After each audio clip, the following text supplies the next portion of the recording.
안녕하세요. 2022년 봄학기 바이블 커리큘럼 요약 강의에 오신 여러분들을 환영합니다. 작년에 BC를 시작하고 나서 아무런 가이드가 없었기 때문에 1년 동안 구약을 읽으시면서 많이 힘드셨을 거라고 생각합니다. 그래도 조금은 가이드할 필요가 느껴져서 신약부터는 학기에 3번씩 강의를 찍어서 여러분이 집에서 또 코앞에서 이 교재를 어떻게 활용하면 좋은지 한번 나눠드리면 좋을 것 같아서 강의를 준비했습니다. 좋으시죠? 먼저는 성품은 같이 가는 거기 때문에 CC에서 하는 성품 강의는 또 챙겨서 보시면 좋을 것 같고요. 또 여기에서는 그냥 바이블 커리큘럼 가스펠 프로젝트 이야기만 주로 나누도록 하겠습니다. 먼저는 많은 교재를 가지고 있기 때문에 전체 결과를 아는 게 중요한 것 같아서 전체적인 어떤 프레임을 같이 나누고 나서 이 강의를 하면 좋겠는데요. 이번 학기에 저희가 다루게 될 교재는 신약의 1권, 2권, 3권입니다. 총 6권으로 되어 있는데요. 봄학기에 3권, 또 가을학기에 3권 이렇게 하시면 신약을 전부 다 보실 수가 있어요. 저희가 하게 될 신약 1권의 제목은요. 위대한 복음, 2권은 비유와 기적, 3권은 십자가와 부활입니다.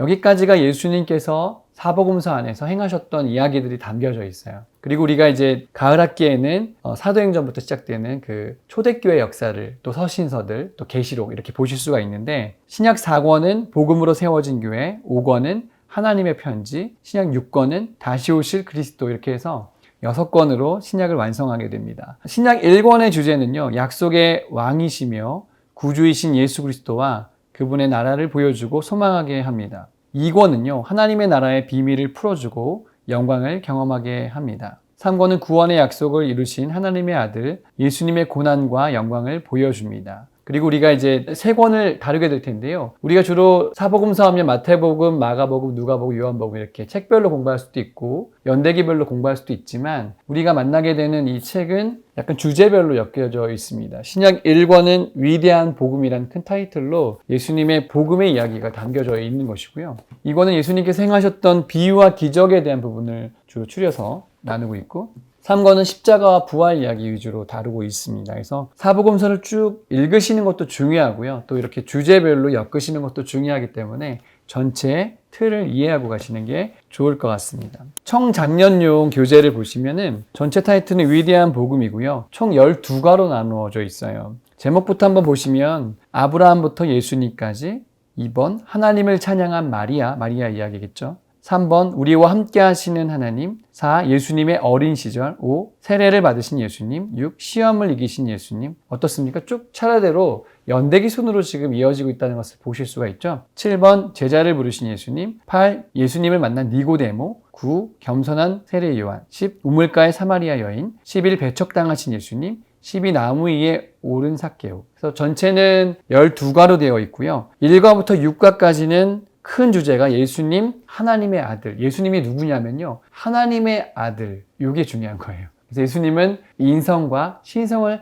동시에 가지신 분이라는 사실을 전체를 통해서 얘기해 주고 있어요. 그러니까 어떻게 보면 여기 나오는 디테일한 질문들이나 이런 것들보다는 전체 큰 틀의 의미를 알고 가시는 게 중요한데 1과부터 6과까지는 예수님이 누구냐? 하나님의 아들이란 얘기예요. 그리고 7과부터 12과까지는 우리 가운데 계신 하나님에서 예수님이 누구누구를 만난 이야기, 사람을 만난 이야기가 나오죠. 제자를 부르시고 니고데모, 침례 요한, 사마리아 여인 이런 사람들을 만나시고 삭개오를 만난 이야기가 쭉 이어지고 있다는 사실을 전체 큰 틀에서 보실 수가 있어요.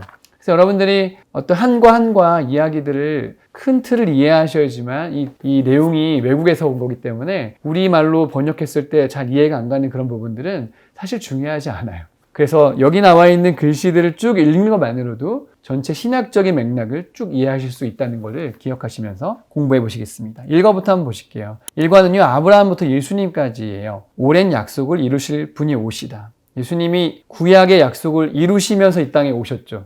구약이 뭐예요? 예수님이 오실 거라는 것을 약속한 책이잖아요. 그분이 오셨다는 얘기예요. 그래서 그게 어떻게 나와 있냐면 예수님의 족보, 마태복음의 족보를 통해 나와 있는 것이죠. 그래서 여기 나와 있는 Summary and Go를 읽어보셔야 돼요.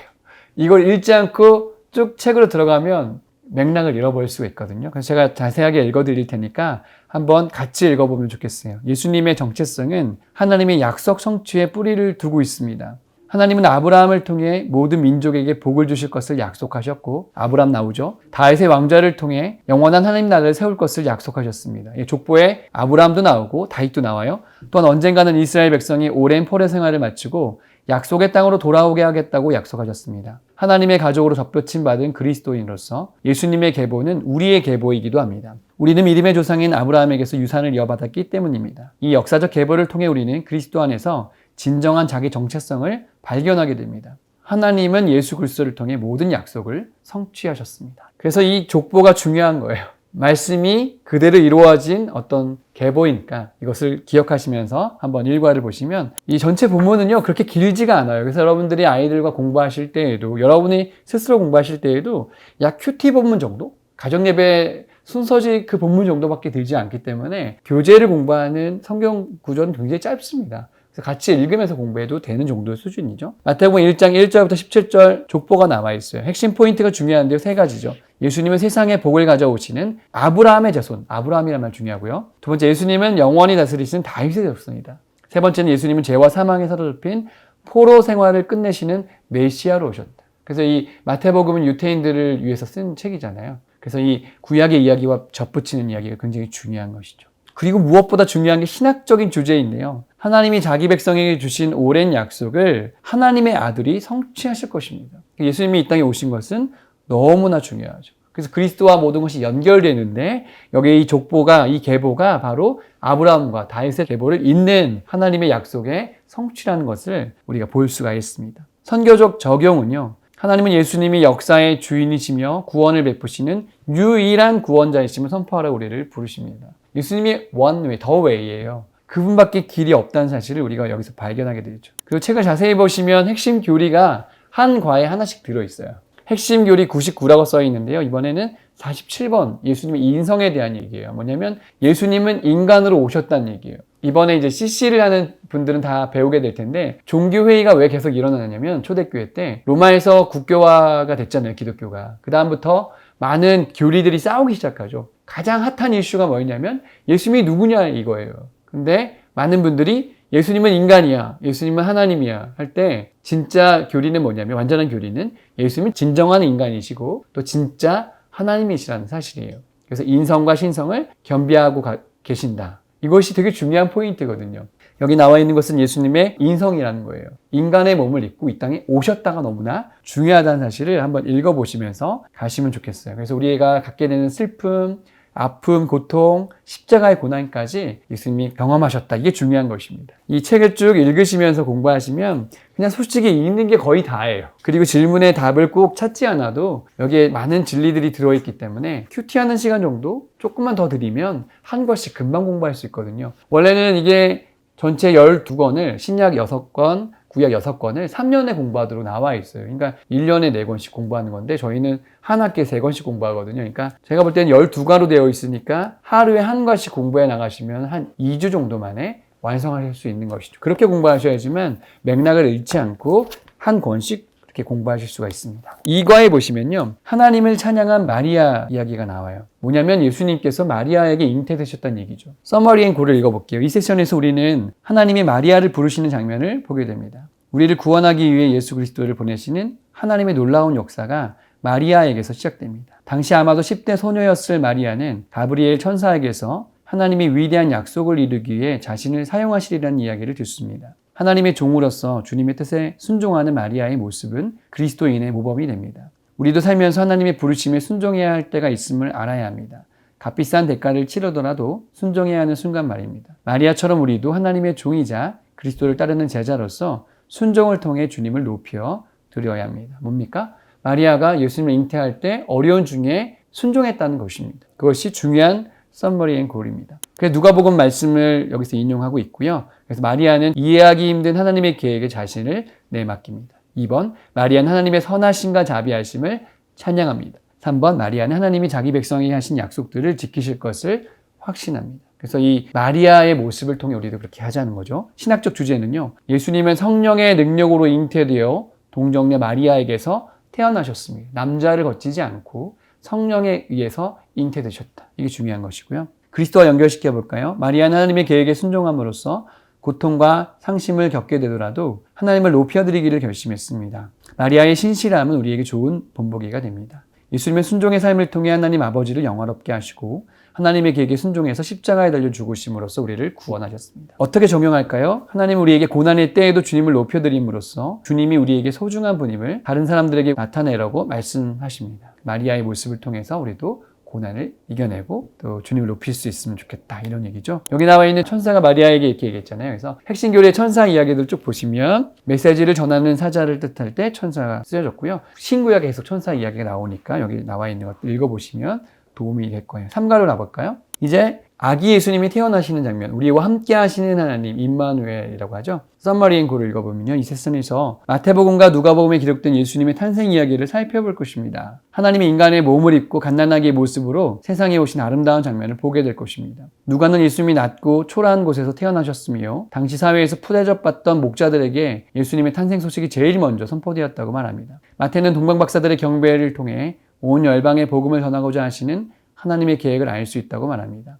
그리스도를 따르는 자들은 예수 그리스도의 탄생을 열렬히 찬양하며 사람들에게 증거된 목자들과 동방박사들을 본받아야 합니다. 예수님이 태어나신 장면이 여기 나와요. 누가복음과 마태복음을 통해서요. 핵심 포인트 첫 번째는요. 만왕의 왕께서 초라한 곳에서 태어나셨다는 것이고요. 두 번째는 메시아께서 소외된 자들을 위해 태어나셨다는 것. 세 번째는 온 열방을 비추실 빛이 태어나셨다는 것이고. 신학적 주제는요. 그리스도의 겸손한 탄생은 하나님 나라의 본질과 범위를 보여줍니다. 그리스도와 연결시켜보면요. 예수님은 구약시대에 기록된 메시아에 대한 수많은 예언을 이루셨죠. 신약은요. 말씀이 성취된 것들에 대한 증거들이에요. 약속된 메시아는 이름도 없고 낮고 천한 곳에 태어나셨습니다. 죽음과 부활을 통해 세상의 왕으로 높임을 받으셨습니다. 예수님의 비천한 탄생에서 우리는 우리 민족의 모든 사람을 사랑하시는 하나님을 발견하게 됩니다. 높은 사람 아니라 예수님 낮은 자의 마음까지도 다 이해할 수 있는 분으로 이 땅에 오셨다는 것이죠. 선교적 적용은요. 우리도 목자들처럼 동방박사처럼 예수님의 은혜를 증거하고 찬양하는 삶을 살아야 된다. 여기 이제 중요한 핵심 교리의 동정녀 탄생이 나오죠. 예수님은 성령으로 잉태되신 분이라는 거예요. 이게 신학적으로 교리적으로 중요하기 때문에 한번 짚어놓고 가는 것입니다. 상하로 가시면 예수님의 어린 시절 이야기가 나와요. 많은 정보를 제공하고 있지 않지만 예수님도 어린 시절에 아버지 집에 계시면서 순종의 삶을 사셨다는 거죠. 읽어볼게요. 이 세션에서는 하나님의 말씀을 향한 예수님의 열정을 보게 됩니다. 소년 예수님은 성전에 머무르시며 종교 지도자들과 질문을 주고받으셨습니다. 예수님은 자기 행동을 이해하지 못하는 부모에게 자신이 하나님 아버지의 일에 동참하고 있음을 선포하셨습니다. 여기서 하나님 아버지께 온전히 헌신하시고 지상의 부모에게 순종하시는 완전한 사람으로서의 소년 예수님을 볼 수 있습니다. 우리는 예수님과 함께함으로써 하나님의 영광을 드러내며 지혜와 순종 가운데 자라도록 부름받았습니다. 아버지에게도 순종하셨고 하늘 아버지에게도 순종하셨다. 이게 중요한 거예요. 누가복음 말씀이 읽어야 될 본문이고요. 핵심 포인트 1. 첫 번째는 예수님은 하나님의 율법을 배우고 삼으셨습니다. 이미 율법을 어린 시절에 이미 다 외우시고 논쟁할 수 있는 수준까지 가셨던 것이고, 두 번째는 예수님은 아버지의 일에 참여하십니다. 그것이 아버지 일이라는 걸 아셨어요. 세 번째, 예수님은 하나님과 사람에게 사랑스러우셨습니다. 존홈스쿨하는 우리 자녀들이 예수님처럼 하나님과 사람들 앞에서 사랑스럽게 자랐으면 좋겠어요. 이것을 또 신학적 주제와 연결시켜 보면요. 소년 예수님은 하나님의 율법과 하나님 아버지께서 맡기신 사역에 헌신하는 모습을 보여주셨습니다. 그리스도와 연결시켜 보면요. 예수님은 지혜와 키가 자라면서 하나님과 사람에게 더욱 사랑스러워지셨습니다. 그분은 하나님 아버지께서 맡기신 영원한 사명을 수행하시기 위해 삶에서 한 걸음씩 준비되셨습니다. 우리 죄를 대신해 십자가에서 죽으시고 다시 살아나심으로써 승리하는 사명을 수행하시기 위해서 말입니다. 예수님이 갑자기 오셔서 갑자기 돌아가신 게 아니고 아기의 예수로 오셔서 다 그것을 성취하시고 과정을 다 밟으셨다. 이것이 굉장히 중요한 포인트입니다. 선교적 적용은요. 하나님은 우리에게 예수님과 함께 하나님의 일에 참여함으로써 지혜와 순종을 배우라고 말씀하십니다. 여기서 다루게 될 핵심 교리 48번째 것은요. 예수님의 무죄성이에요. 예수님은 사람으로 오셨지만 유일하게 원죄가 묻지 않은 완전한 삶을 사신 인간으로 이 땅에 사셨다는 것입니다. 우리와 달리 죄를 범하지 않으신 분이라는 사실을 기억하셔야 돼요. 그래야지만 우리 대신 돌아가셨을 때 효력이 발생하는 것이에요. 그래서 예수님이 무죄하신 분이다. 이 사실을 기억하고 넘어가셔야 되고요. 5가로 가실게요. 세례를 받으신 예수님. 저는 침례교라서 세례를 봐도 침례라고 읽어야 될 것 같은데 대부분 또 우리는 통합이니까 여러분이 계시니까 세례로 할게요. 세례를 받으신 예수님. 하나님의 아들이 세례를 받으시다. 읽어보겠습니다. 이 세션에서는 세례 요한을 만나게 될 것입니다. 그는 예수님의 지상사역을 위한 길을 예비한 예언자입니다. 세례 요한은 사람들에게 죄사함을 위한 회개의 메시지를 선포하고 하나님께 대한 헌신의 상징으로 세례를 베푸는 것으로 그 길을 예비했습니다. 예수님은 죄가 없으신 분이지만 세례를 받으셨습니다. 그분의 죄 많은 백성들과 하나가 되시고 하나님의 의를 나타내시기 위함입니다. 세례는 예수님의 죽음과 부활 안에서 그리스도와 연합을 상징하고 하나님 백성이 되었다는 표시입니다. 세례를 받으신 장면이 굉장히 중요한데요. 마태복음 말씀을 인용하고 있죠. 3장 1절부터 17절이에요. 먼저 세례 요한이 예수님의 길을 예비합니다. 세례 요한이 회개를 선포하고 먼저 세례를 베풉니다. 세 번째, 하나님의 아들이 세례를 통해 자기 백성과 같아지셨습니다. 이 신학적 주제는 뭐냐면 예수님이 왜 세례를 받으셨는가? 죄 많은 자기 백성과 같아지기 위해서. 우리가 죄물을 안수해서 거기에 죄를 전가시키잖아요. 예수님이 인간과 같은 수준으로 죄를 짊어지기 위해서 세례를 받으신 것이죠. 그리스도와 연결시켜보면요, 예수님은 세례를 받으심으로써 하나님께 드리는 완전한 순종을 보여주셨으며 죄인들과 하나가 되셨습니다. 예수님의 세례는 십자가에서 죽음과 무덤으로의 부활을 나타냅니다. 세례를 받으실 때 그분 위에서 선포된 말씀은 그리스도 안에 있는 우리에게도 똑같은 적용되는 진리의 말씀입니다. 우리는 하나님이 기뻐하시는 아들 안에 있는 하나님 아버지의 사랑하는 자녀들입니다. 적용해보면요, 하나님 우리에게 회개하고 하나님 백성으로서 예수님과 하나가 되는 표시로 세례를 받으라고 말씀하십니다. 그러니까 세례를 왜 받아야 되냐 할 때 우리가 하나님 백성입니다. 예수님과 하나입니다를 표시할 때 세례를 받는 것이죠. 그래서 여러분의 자녀들이 또 적정한 나이가 되면 침례 혹은 세례를 받으실 수 있도록 이것을 공부하는 것도 중요한 의미를 가지고 있습니다. 그래서 세례가 어떤 의미를 가지고 있느냐? 저도 이제 감리교회에서 이렇게 뿌리는 세례를 받았었어요. 근데 침례교회 오면서 이제 그 물에 들어가는 침례를 받았는데요. 침례가 훨씬 더 성경적 의미를 이해하기가 좋기는 해요.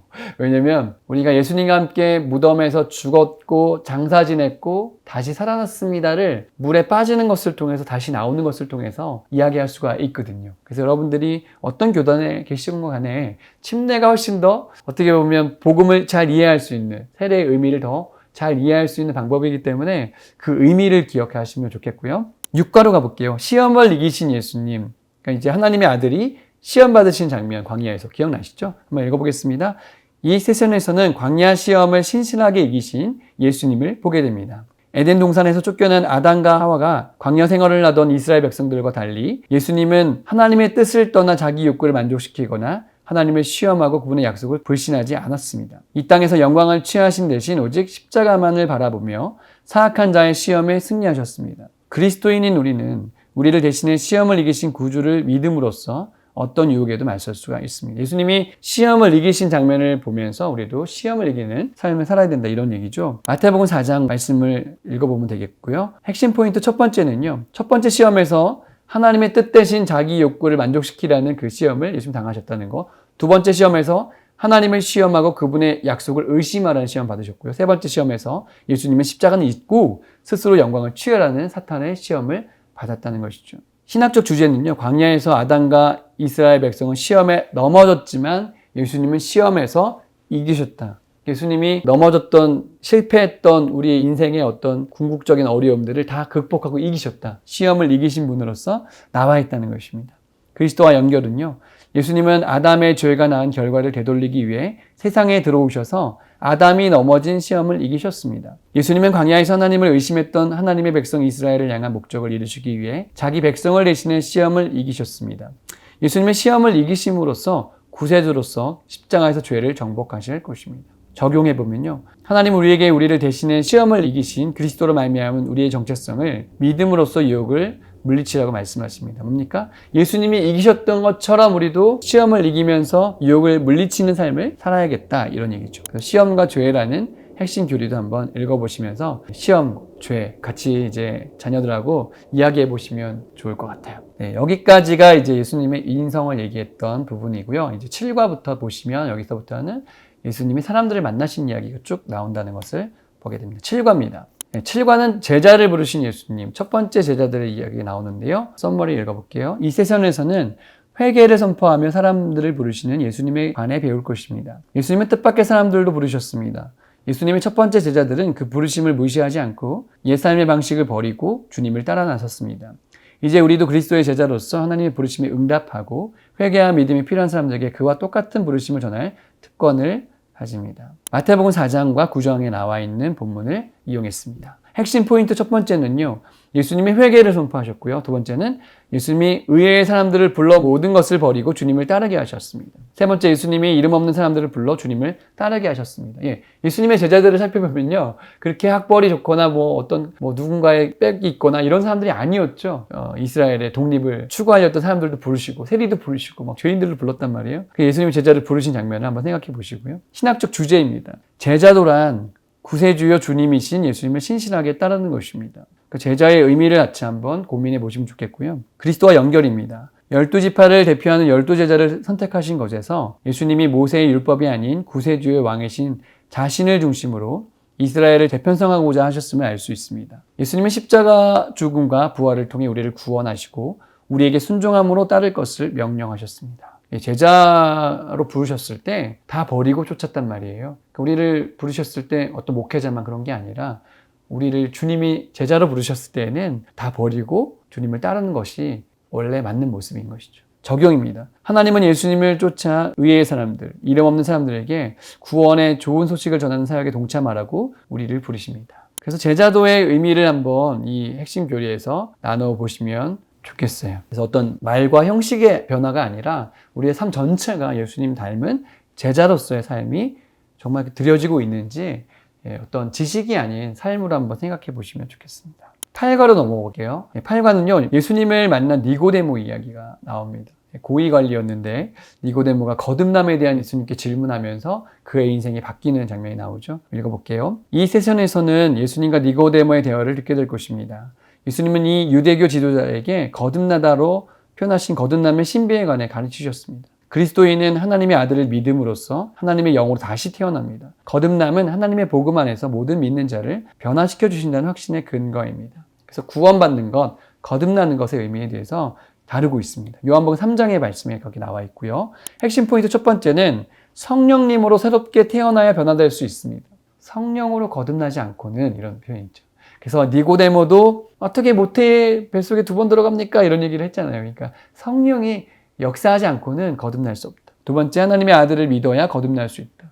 예수님을 믿어야 거듭날 수 있다. 세 번째, 하나님이 세상을 사랑하사 예수님을 선물로 주신 것. 그래서 우리가 요한복음 3장 16절 이 말씀이 여기 나와 있죠. 신학적 주제입니다. 거듭남이란 하나님이 믿는 자들을 초자연적으로 변화시키는 것입니다. 이성으로가 아니라, 지식으로가 아니라 초자연적으로 주님이 그를 만나시고 완전히 바꿔주시는 게 거듭남이죠. 그리스도와 연결시켜보면요, 니고데모는 예수님의 가르침에 관심을 가진 종교 지도자였죠. 예수님은 그에게 필요한 것은 더 많은 종교 행위가 아니라 새로운 삶이라고 말씀하십니다. 거듭남에 관한 예수님의 가르침은 예수님을 떠나서는 영적인 삶을 살 수 없음을 일깨워줍니다. 하나님이 이 세상을 사랑하셨죠? 예수를 믿는 모든 사람들이 멸망치 않고 영생을 얻는 그 길로 갈 수 있도록 아들을 내어주셨다. 이것을 기억해 주시고요. 적용해보면요, 하나님은 우리가 전하는 복음을 듣는 초자연적으로 변화시키는 하나님의 능력을 신뢰하라고 말씀하십니다. 복음으로 초자연적으로 변하는 것에 대해서 말씀해 주세요. 그래서 거듭남이란 주제를 핵심 교리로 다뤘는데요. 저는 우리 아이들에게, 자녀들이 거듭남이 먼저 이루어져야 제자도 되고 주님 말씀대로 살아갈 수 있는 어떤 힘도 갖게 된다고 봐요. 그래서 거듭남이란 주제를 가지고 니고데모 이야기를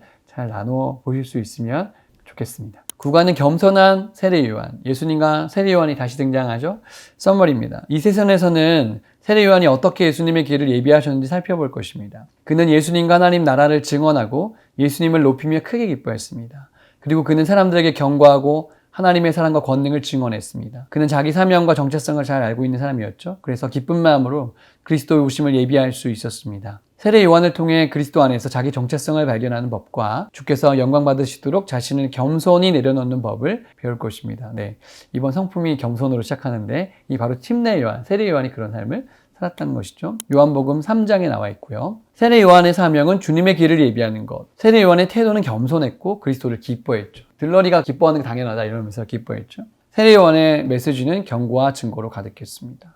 신학적 주제는요, 겸손은 자기 자신이 아닌 그리스도 안에서 기쁨을 발견하는 것입니다. 세례 요한처럼 겸손한 삶, 또 예수님 때문에 기뻐하는 삶 생각해 보면 좋겠고요. 그리스도와 연결시켜보면요, 세례 요한은 자신이 신랑이 아니라 신랑의 친구임을 밝힙니다. 신랑의 친구로서 낮은 자세를 보이고 결혼하는 신랑을 보고 기뻐하는 것이 그가 맡은 책임이었고, 예수님은 신부를 위해 목숨을 내어주기 위로부터 오신 신랑이죠. 우리는 예수님의 말씀을 영접하고 믿음으로써 주님의 신부가 됩니다. 적용해 볼까요? 하나님은 우리에게 자기 자신이나 자신의 업적을 드러내는 것보다 우리 영혼을 만족시키며 기꺼이 자신을 내어주신 구세주를 가리켜 보이는 것에서 기쁨을 찾으라고 말씀하십니다. 우리가 예수님을 드러내는 삶을 살 때 그것이 기쁨이 되는 삶을 얘기하죠. 우리 세례 요한을 통해서 우리의 사명까지도 생각해 볼 수 있을 것 같아요.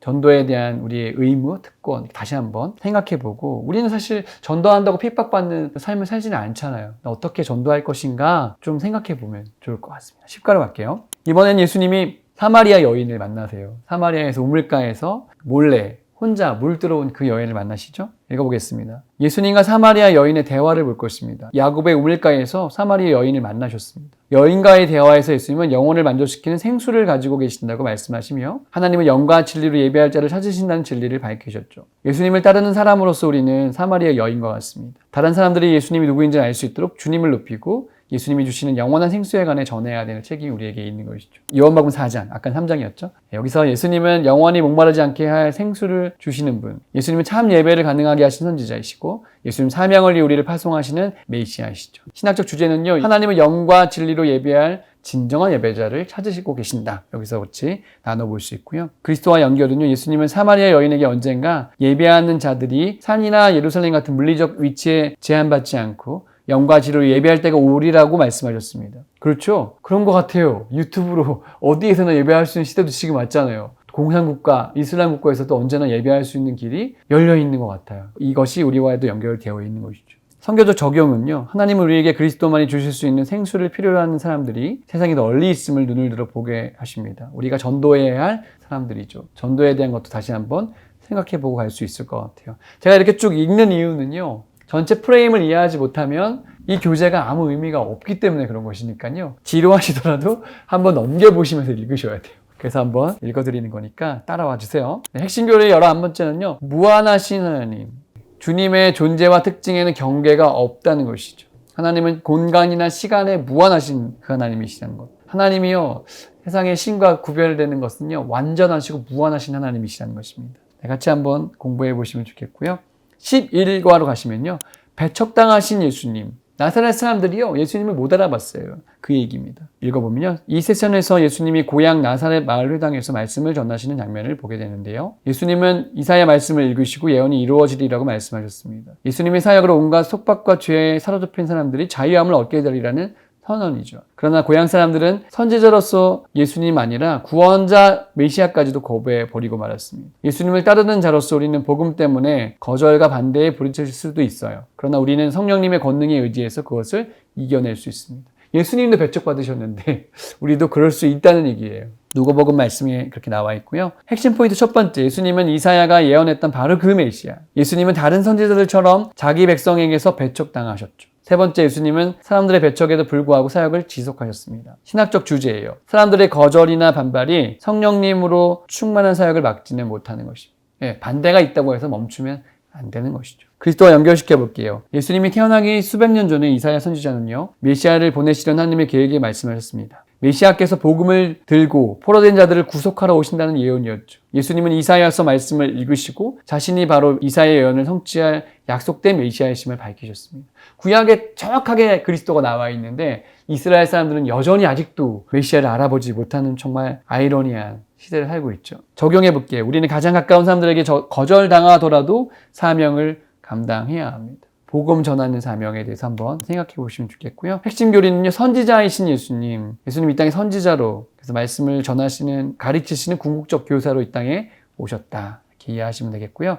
마지막으로 삭개오를 만나신 예수, 나무 위에 오르신 예수님 얘기가 나오는데요. 삭개오의 이야기를 읽으면서 그를 통해 예수님의 사랑을 경험한 죄인이 그 마음에 넘치는 감사를 어떻게 표현했는지를 엿볼 수가 있습니다. 삭개오는 예수님을 보기 위해 최선을 다했고 예수님의 명령에 순종해서 예수님을 집에 모셨고 그로 말미암아 변화되어 놀라운 관용을 베푼 삶을 살게 되었죠. 삭개오 이야기와 그에 담겨진 잃어버린 자를 찾아 구원하시려는 예수님의 그 열망, 우리 자신을 돌아보게 합니다. 우리는 회개하고 관대하게 복음을 전하라고 부름받은 주제들이기 때문에 그렇습니다. 누가복음 19장의 말씀을 인용해서 이렇게 나와 있고요. 핵심 포인트 첫 번째, 삭개오는 예수님을 만나기 위해 난관을 극복하죠. 키가 작았는데 나무 위로 올라갔어요.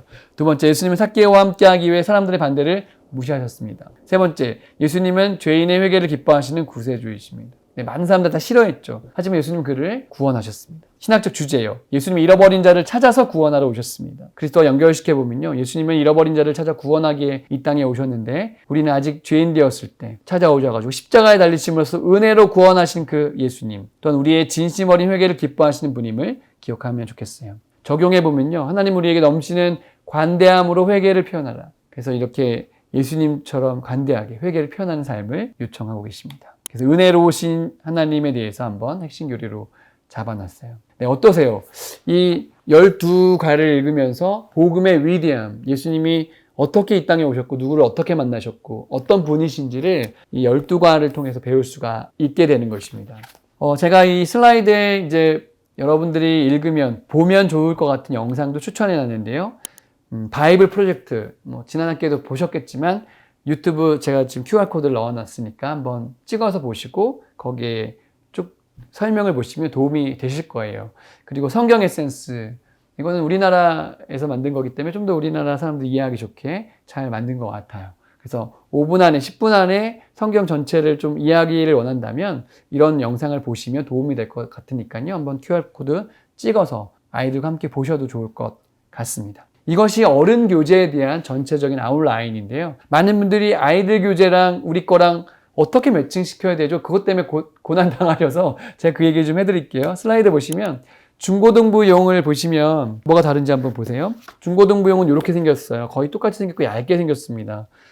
보시면 12과로 되어 있다는 거 아시겠죠? 그리고요, 주제가 거의 똑같은데 제목이 조금씩 달라요. 그렇죠? 아이들이 조금 더 재밌게 볼 수 있는 제목으로 만들어 놓은 것을 엿볼 수가 있어요. 그래서 1과부터 6과까지는 예수님 하나님의 아들이란 얘기, 7과부터 12과까지는 우리 가운데 계신 하나님이란 얘기. 똑같죠? 어른 교재랑 중고등부 교재랑 똑같은 맥락이에요. 그리고 여기는 이제 알짱 구절이라고 해서 어떤 암송 구절을 외워야 되는지를 쭉 적어놨는데 1과부터 6과까지 할 때는 마태복음 3장 16절부터 17절까지의 말씀, 또 7과부터 12과까지 보실 때에는 요한복음 3장 14절부터 17절까지의 말씀을 암송하도록 되어 있어요.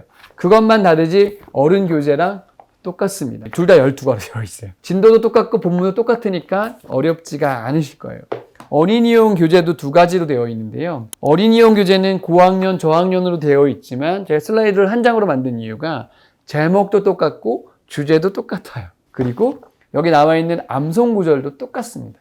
그러니까 아이들이 하는 방식이 조금 다를 뿐이지 난이도만 다르지 같은 본문, 같은 내용, 같은 신학적 주제를 가지고 있다. 이렇게 아시면 되고요. 지도자 패키지로 받으신 분들, 이 교재를 받으신 분들은 제가 여기 이제 QR코드를 슬라이드에 넣어놨는데 지도자용 패키지 안에를 보시면 저학년, 고학년 교재가 들어있고요. 이 안에 보시면 이제 성경 그 이야기가 들어있는 일러스트가 이렇게 들어있습니다. 이렇게 이야기를 펼치면서 공부할 수 있게 이렇게 되어 있으니까 아이들과 공부할 때 좋고요. 이 뒤에 보시면 이제 노래가 있어요. 노래가 들어있는 악보들이 쭉 들어있습니다. 이렇게 악보도 보시면서 노래도 있어요. 그래서 지도자 패키지를 보시면 이렇게 저학년, 고학년 교재에는 CD가 들어있습니다. CD가 들어있어서 여기에 이제 여러 가지 패키지가 있고 설교 자료가 들어있고 그런데요. 교회 지도자들 혹은 엄마 아빠들이 보시면은 여러 가지로 활용하실 수가 있고 노래 자료도 있고 설교 자료도 많이 들어있어요. 그래서 이것만 보셔도 아이들을 지도할 때 어려움이 없으실 거예요. 그 다음에 이제 유치부 교재도 있는데요. 유치부 교재는 이렇게 좀 넓게 되어 있습니다. 영유아부 교재도 거의 같은 사이즈로 되어 있어요. 그 차례를 보시면 오히려 어른 교재랑 똑같은 제목으로 써 있죠. 그러니까 이제 이것도 난이도만 다르지 아이들과 이제 그림 그리고 스티커 붙이고 퍼즐 찾아가면서 이야기와 그림이죠. 그러니까 전체적인 신학적 맥락만 같이 어른들하고 맞춰주시면 이것을 공부하시는데 어려움이 없으실 거고요. 이렇게 지도자용 패키지도 있으니까 참고해서 보시면 어떻게 공부를 가르쳐야 되는지 USB가 들어있고요. 그다음에 이제 아이들과 함께 할 때 참고하실 수 있도록 이렇게 일러스트들이 들어있습니다. 일러스트들이 또 USB에는 또 PDF 파일로 들어있어요. 그러니까 집에서 프린트 하셔가지고 아이들 활동할 때 참고하실 수가 있도록 되어 있어요. 이게 유치부 교재랑 영유아부 교재가 똑같은 패턴으로 되어 있습니다. 그러니까 많은 분들이 어른 교재랑 아이들 교재랑 달라요 그러시는데 그렇지 않다는 것을 말씀을 드리고요. 그래서 영유아부터 유치부, 초등학생들, 저학년, 고학년들, 그다음에 중고등학교, 그다음에 청장년용 교재까지 같은 맥락이라는 사실을 다시 한번 강조드리고 싶고요. 마지막으로 추천도서 해볼게요. 이거 한 번으로 다 추천할 수는 없을 것 같은데 여러분이 공부할 때 이제 신구약을 이해하실 때 참고하세요. ESV 스터디 바이블이라는 게 있습니다. ESV 성경을 토대로 되어 있는데요. 한글로 되어 있는 주석이 들어있는 책이 있어요. 그래서 전체적인 맥락을 가장 신학적으로 간결하게 잘 써놓은 책이 ESV 스터디 바이블이라는 것이고요. 또 DCTY의 책 중에서 차트와 지도로 본 성경이라는 책이 있습니다. 여기에 보시면 되게 여러 가지들을 주제별로 잘 표와 그림으로 잘 설명해 놨어요. 그래서 집에 꼭 하나씩 있으시면 좋을 것 같은 책, 차트와 지도로 본 성경, DCTY 책 참고하시면 좋겠고요. 그리고 신약을 전체적으로 이해하시기에 정말 제일 좋은 교재는 또 신약의 파노라마입니다. 모션과 이야기를 통해서 공부할 수 있고요. 신약의 파노라마 공부해 놓으시면 이번 학기 내내 좋으실 거예요. 기회가 있으면 저희가 또 했으면 좋겠고요. 또 신학적으로 조금 더 배경에 대해서 알고 싶다 하시면 IBP에서 나온 신약 성경 배경 주석이 있습니다. 이 책도 궁금할 때 찾아보면 거의 다 답변이 나와 있으니까요. 좋고요. 전체적인 맥락에서 성경 전체를 다 리뷰하고 싶다 하시면 규장에서 나온 성경 익스프레스, 성경 파노라마 이 책 읽으시면 굉장히 도움이 되고요. 또 어성경 많이 아시죠? 어성경이나 91 통독 자료들이 굉장히 잘 되어 있습니다. 어떤 걸 선택하셔도 다 좋은 교재들이에요. 그리고 추천해드리고 싶은 책은 복음서 대조서입니다. 복음서 대조서, 사복음서 대조서라고도 하는데요. 사복음서가 쭉 이렇게 주제별로 또 책별로 이렇게 잘 표현이 되어 있어요. 그래서 저희 신학생들 꼭 읽게 하는 책인데 복음서 대조서 이 책도 추천해드리고요. 신약 개론만으로 보실 때는 이 책, 현대인을 위한 신약 개론, 마크 알란 호웰이 지은 CLC에서 나온 책이에요. 이 책도 참고로 굉장히 좋은 책이고요. 그리고 여러분 집에 꼭 있어야 되는 책, 디모데에서 나온 한눈에 보는 성경은 꼭 가지고 계셔야 돼요. 이것은 정말 좋은 책입니다. 가지고 계셔서 같이 읽으시면 좋겠고, 디모데에서 나온 책 중에 워렌 위어스비가 쓴 성경 인물 평전, 인물별로 성경 인물이 어떤 인물인지 써놓은 책이에요. 읽어보시면 도움이 많이 될 거고요. 또 류 모세 선교사님이 쓴 역사 드라마로 있는 성경이 있어요. 이게 이제 신약 1, 2, 3부 이렇게 있는데요. 이 책도 시대별로 써놨고 약간 이야기처럼 써놔서 여러분들이 책으로 읽으셔도 성경을 잘 이해하시는 데 굉장히 도움이 되실 거예요. 무엇보다 제일 좋은 건 성경을 많이 읽는 것입니다. 그리고 이제 개역 개정도 좋지만 또 좋은 성경 버전이 많이 나와 있잖아요. 그러니까 새 번역도 좋은 버전이고요. 메시지 성경도 좋은 번역이니까 꼭 어려운 책만 읽지 마시고 다양한 버전을, 또 영어를 읽을 수 있으면 ESV라든가 NIV 같은 성경을 많이 읽는 게 제일 좋습니다. 그래서 여러분 가정에서 이번 한 달 또 가스펠 프로젝트 신약 1을 가지고 또 즐거운 코업을 만들어 가시면 좋겠고, 연령별로 아이들 모임을 만들어서 그 안에서 같이 공부도 해보고 진도도 만들어보고 하면서 학습지를 공부한 친구들은요, 이 정도는 충분히 할 수 있는 수준이고요. 정답을 맞추는 게 중요한 게 아니라 전체 틀을 같이 이해하는 것이 가장 중요하다는 사실 말씀을 드립니다. 또 저희 기관 안에 전도사님들, 간사님들이 또 신학을 공부했고 성경에 대한 지식이 갖고 있으니까요, 모르는 게 있으면 언제든지 질문해 주시고 함께 고민해 본다면 이 성경의 진리를 아는 즐거움으로 이번 학기도 여러분 가정에서 또 이 모일 때마다 코업에서 좋은 모임이 될 것입니다. 네, 어려워하지 마시고 또 교재를 즐겁게 잘 활용하셔서 BC를 통해서 큰 하나님의 은혜를 경험하게 되시기를 주님의 이름으로 축복합니다. 기도하고 마치겠습니다. 사랑의 주님, 우리가 BC로 하나님 말씀을 더 가까이 하려고 같이 모였습니다. 하나님, 우리에게 이 성경을 아는 즐거움을 주셔서 감사드립니다. 우리의 눈을 열어주셔서 성령께서 조명하시는 만큼 깨닫게 하여 주시고, 우리의 자녀들의 눈이 열리고 우리의 눈이 열려서 복음서 안에서 역사하셨던 그 예수님의 놀라운 사랑과 또 능력 구원의 메시지가 오늘 우리의 삶 속에서도 그대로 적용될 수 있도록 주님, 지식으로 끝나는 코업이 아니라 삶이 변하고 우리의 평생이 변하는 귀한 모임이 될 수 있도록 모든 걸음 가운데 은혜를 이루어 주시옵소서. 부모님들에게 지혜를 주셔서 또 조별로 모일 때마다 하늘의 지혜를 주셔서 또 풍성한 코업들이 일어날 수 있도록 가정마다 코업마다 은혜를 이루어 주시옵소서. 우리 모임을 통해 놀라운 일을 행하실 예수님의 이름으로 기도합니다. 아멘. 수고하셨습니다.